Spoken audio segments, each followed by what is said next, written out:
viewers, I'm your host Uzma Jafri with another episode of South Asia Focus. Let's begin the show. India unveiled its federal budget this week, which has laid out plans to ramp up government spending to boost growth despite growing fiscal deficit numbers. India was hit massively by the pandemic in 2020, but the third largest economy of Asia bounced back last year, and the budget aims to sustain that momentum, though a run-up in consumer prices poses challenge for the country.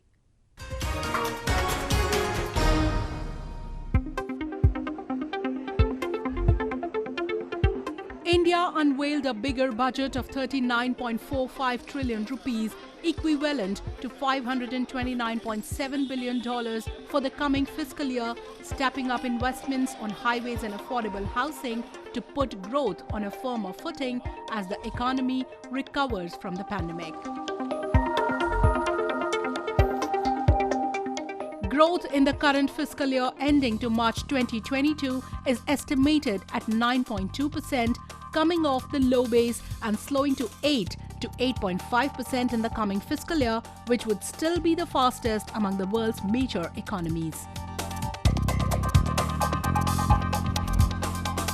The fiscal deficit for the current year is expected at 6.9% of gross domestic product, slightly more than the 6.8% targeted earlier. Finance Minister Nirmala Sitharaman said the government will be targeting a deficit of 6.4% of GDP next year. Prime Minister Narendra Modi said the federal budget 2022-23 will boost growth in the infrastructure, investment and employment sector and will ensure a bright future for the youth of the country. ये budget more infrastructure, more investment, more growth और more jobs की नई संभावनाओं से भरा हुआ है। और एक नया क्षेत्र और खुला है और वो है ग्रीन जॉब्स का। ये बजट तत्कालीन आवश्यकताओं का भी समाधान करता है और देश के युवाओं के उज्जवल भविष्य को भी सुनिश्चित करता है। Government also announced that it will soon launch its own digital currency, clearing the air around the legitimacy of the virtual currency, which many believed was at the cusp of receiving draconian government measures. Industry estimates suggest there are 15 million to 20 million crypto investors in India, with total crypto holdings of around $5.37 billion. There will be a 30% tax imposition on income from cryptocurrencies and other digital currency. For the taxation of virtual digital assets, I propose to provide that any income from transfer of any virtual digital asset shall be taxed at the rate of 30%, 30%. New Delhi has pegged the divestment target for next financial year at $8.70 billion, while also lowering the target for the current fiscal year, fueling expectations that the size of this year's initial public offering of state-run giant insurer Life Insurance Corp could be smaller than earlier expected. Indian households are grappling with rising costs of living at a time when jobs and incomes have taken a hit from the pandemic. Experts, however, opine that recovery is on its way and the country should be able to make up for the losses in the coming few months. Reacting to the budget, Indian stock market expert and president of Indian Commerce and Industries said they were pleased with the budget and it will jumpstart and give a boost to the economy. We are, as a business, very pleased with that there has been broad consistency in the policy, in the tax rates. We are also pleased with the boldness of the budget, that we are all conscious that it will take some time for private consumption expenditure and the private capital expenditure to pick up. Experts have also given a thumbs up for the foreign direct investment. With the country moving up strongly and steadily in the ease of doing business, it gets an edge to attract private and foreign investors. Investor confidence is strong in infrastructure sectors, supported by favorable long-term financing conditions, recovery stimulus packages, and overseas investment programs. Global foreign direct investment flows showed a strong rebound in 2021, up 77% to an estimated $1.65 trillion from $929 billion in 2020, surpassing their pre-COVID-19 level. Measures taken by the government on the fronts of FDI policy reforms, investment facilitation, and ease of doing business have resulted in increased FDI inflows into the country. The outlook for global FDI in 2022 is positive. And as the Prime Minister of India said in the latest Davos summit, it is the best time to invest in India.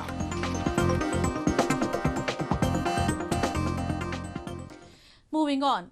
Students in Afghanistan have expressed contentment after the universities were opened in light of a rise in temperature this week. Both girls and boys have returned, but they are not allowed to sit together. Either separate classes are being held or they have different schedule. The Taliban that claim to have reformed haven't come up with any official decision vis-a-vis freedoms of girls and women as yet. The international community, however, want to be assured of women's rights before unfreezing Afghanistan's accounts and providing any international assistance.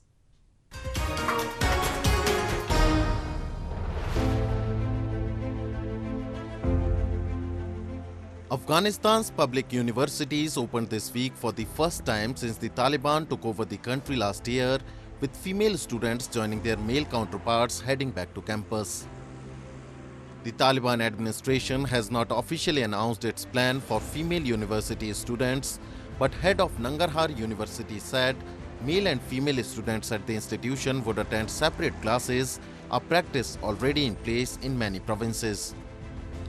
Students in large part of Afghanistan were denied of education owing to the situation that developed in the aftermath of Taliban takeover of the country.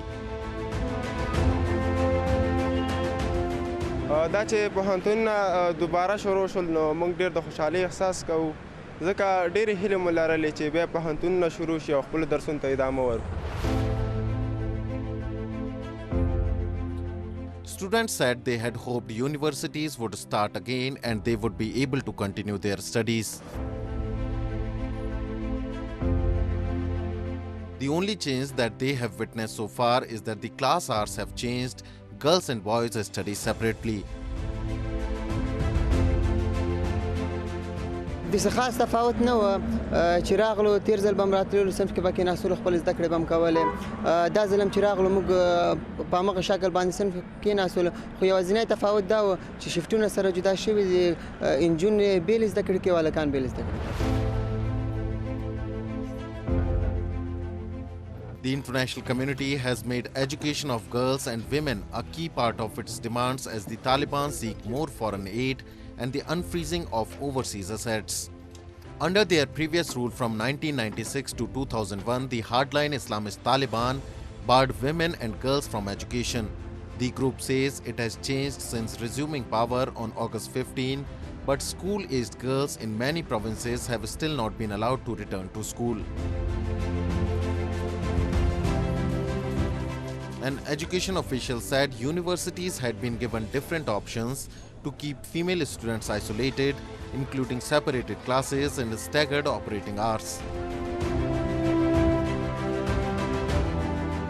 دا پوهنتون چې کله شروع کیږي نو موږ د امنیت لپاره چمتو نظم برابر کړی ان شاء الله زموږ ملګری به د خسته نظم برابري دا زموږ ملګری وری ان شاء الله خسته نظم به ناز دي خاصه چک پاین د تلاشي کوي هر څوک چې راځي ګاډي وځي ډالې تلاشي کیږي هر څوک چې راځي به کور سره کاغه استاد ک محصل چې شک پې کیږي هغه موږ تلاشي کوو. Only universities in warmer provinces have opened as of now. Tertiary institutions in colder areas, including Kabul, are due to resume on February 26. While seeing women back is an encouraging sign for women emancipation, the Taliban have been inconsistent with their words and policies, and it cannot be said for sure that the situation is going to remain same unless the Taliban comes with an official paper. Moving on. Christians and other bodies representing the minorities in Pakistan have demanded expeditious justice for the attack on a priest and his colleague in which the former succumbed to bullet injuries last week. They have also demanded security for others who are now living under a shadow of fear. While Pakistan has witnessed a rise in insurgent attacks in the past few months, the minorities blame they don't feel safe anyway, and powerful bodies must come together to save them.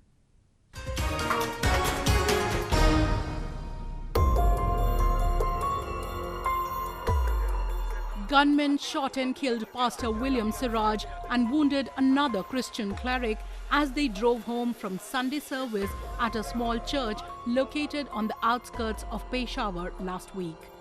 The service, attended by hundreds of mourners, was held at the British colonial era All Saints Church in Peshawar, the site of a twin suicide bombing that killed scores of worshippers in 2013.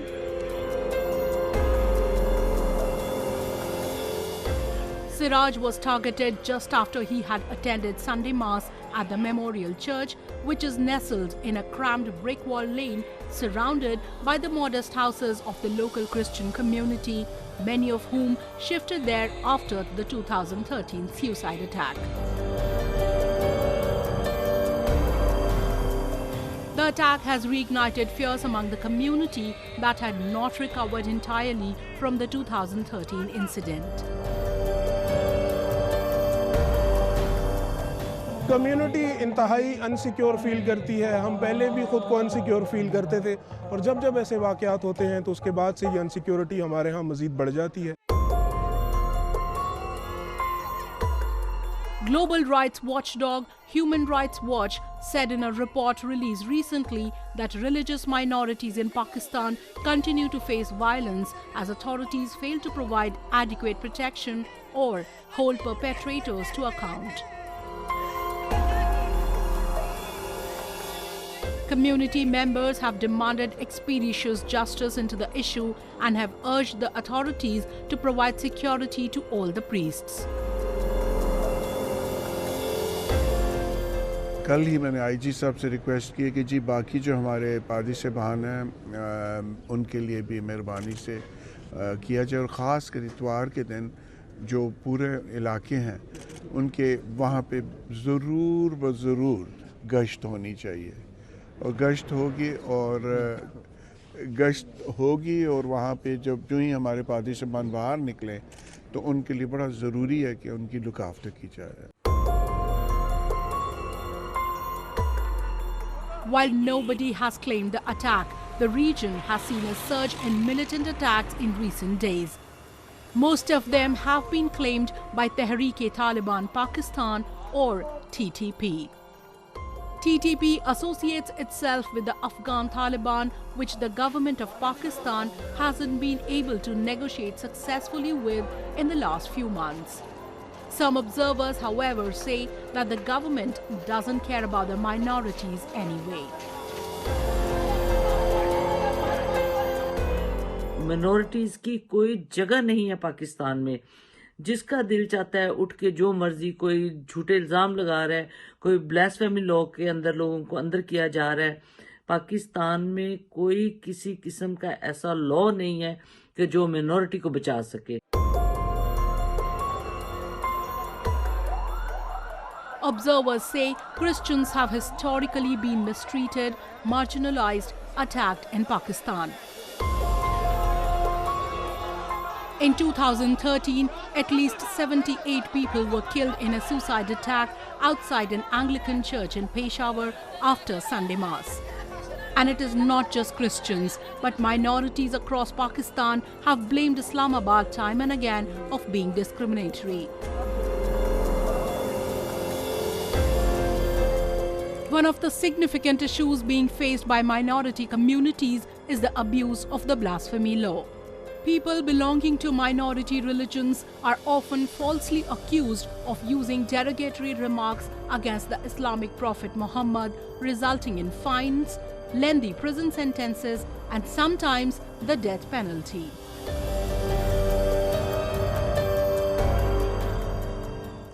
Time now for Asia This Week, the stories from across the continent.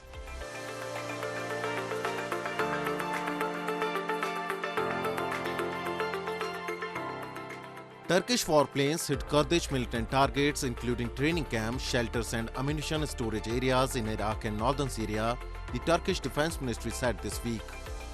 The airstrikes are part of an ongoing Turkish campaign in Iraq and Syria against the militants of the Kurdistan Workers' Party and the Syrian Kurdish YPG militia, both of which Turkey regards as terrorist groups. Turkish Defense Minister Hulusi Akar said that the operation had been successful and that many terrorists were killed. Iraq's military condemned what it called a Turkish infiltration into Iraqi airspace as a violation of its sovereignty. Baghdad is widely viewed, however, to be giving Ankara free rein to attack the militants. The Kurdistan region of Iraq's counter-terrorism service said several people had been killed and injured in the airstrikes in Iraq and Syria but provided no further details. The PKK took up arms against the Turkish state in 1984. More than 40,000 people have been killed in the conflict, which in the past was mainly focused in southeast Turkey.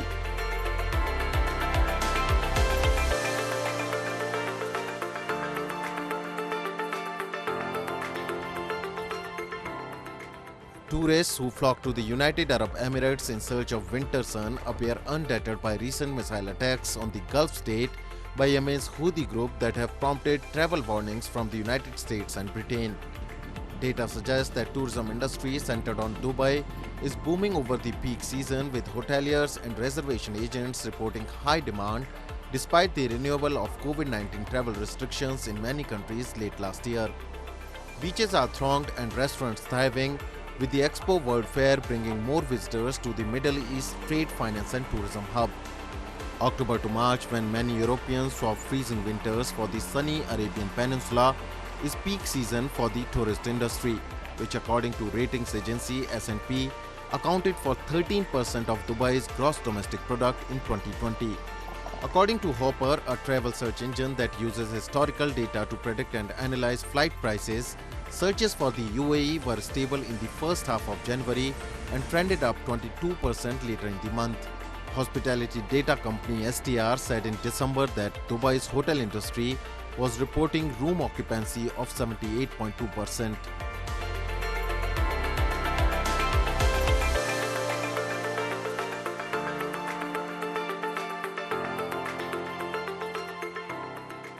In order to assist the fight against coronavirus pandemic, Japan has announced a plan to donate 20 million doses of COVID-19 vaccines to 7 emerging countries directly and 11 million doses to 13 countries through the COVAX facility. The countries set to receive the vaccines were thrilled to hear the news. Furthermore, $124 million for the cold chain vaccine transport were donated to 59 countries. The national television station of Cambodia broadcasted a live program lasting over an hour to celebrate the arrival of the vaccines. Japan donated 2 million vaccine doses to Thailand. The AstraZeneca vaccine was administered at hospitals and clinics. Japan's contribution to its neighboring countries in the fight against the COVID-19 pandemic has been warmly received. The international community has lauded Japan for their humanitarian efforts.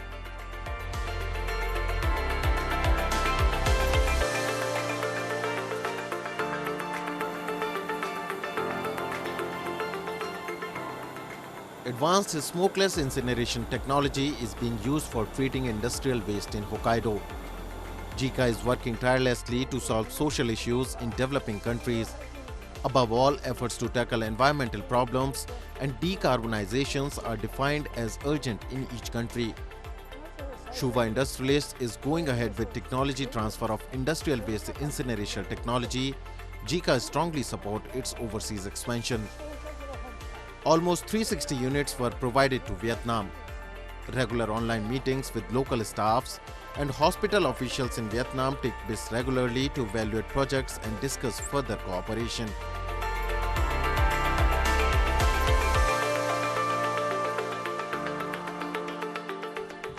Now we move on to Jammu and Kashmir, where as the temperature dips below zero, people start moving towards traditional ways to fight the severe cold. One among them is the use of traditional dry fish, which is commonly known as hogad in local language. Let's know more about this savory delicacy that sells like hotcakes in Kashmiri markets during winter. When it's freezing in Kashmir, it's time for sun-dried veggies and fish. As the harsh winter season cuts the valley off from rest of the country for a few days, it alters people's everyday routines, and this is especially true for food habits. At one side, where the strong smell of spices and dry vegetables rule the market, on the other, the local traditional dry fish becomes the much-loved alternative to fresh fish. One can spot a number of small vendors selling hogad on their hand carts, especially in the old Srinagar city and Batmalu market. While talking about the tradition of eating dry fish during winters, a historian, Zarif Ahmad Zarif, said that it's the necessity that led to its invention. Tradition की बात अलग है. जो रिवायात है ना, ये तो कहते हैं ना, ज़रूरत ईजाद की माँ है. हमें ये चीज़ें, हम तो अक्टूबर के एंड से यहाँ सब्जियाँ सुखाते थे. 2-4 महीने के लिए हमारे घरों में ये चीज़ें सुखा कर रखते थे. और ये होगाड़, जिसको सूखी मछलियाँ, जिसको हम होगाड़ कहते हैं, पच होगाड़ वो खुली होती थी, तो और राज होगाड़ जिसको कहती थी, तो वो मतलब पूरी होती थी. स्मॉल फिशेस जो हुआ करती थी उसको राज होगाड़ कहते थे. और खुली हुई जो जिसको बीच में दो हिस्सों में मतलब अलग करते थे, उसको पचौगाड़ कहते थे. वो भी सौगात रहता था हमारे सर्दियों के लिए. ये तो अक्सर हमारे तवों पर ये तो मतलब तड़का लगा कर खाते थे. बच्चे भी शौक से खाते थे और बड़े भी. ये सूखी मछलियों का भी हमारा यही जो रिवायत रह चुकी है, ये ज़रूरत की चीज़ है. Local residents can be seen flocking the markets in large numbers to buy hogad, as it is not just a traditional winter delicacy for them, but also a means to fight severe cold conditions. It prevents health issues like running nose, dry cough and chest problems, and also keeps them warm. Moreover, the fishes in dried form are also very low in calories, cholesterol and salt, and contain a high dose of minerals and vitamins, which are essential for the development of the body. सर्दी में ये ज़्यादा लोग पसंद करते हैं. हाँ, जब किसी को बुखार होती है, किसी को चेस्ट खराब होती है, उस वक्त वो खाते हैं. पहले हकीम लोग भी खाते हैं. वो लोगों को रिपीट करते हैं, तुम लोग भी ये खाते हैं, या बाहर की लोग आते हैं वो भी ये खाते हैं.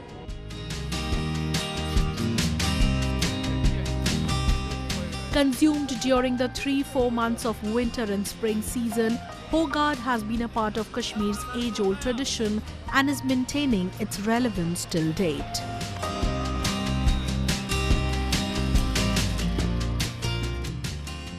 Hogad is mostly consumed by Kashmiris during winters, as there are no chances of insect infestation during this season. With that, we come to the end of this week's episode. See you next week. Goodbye and take care.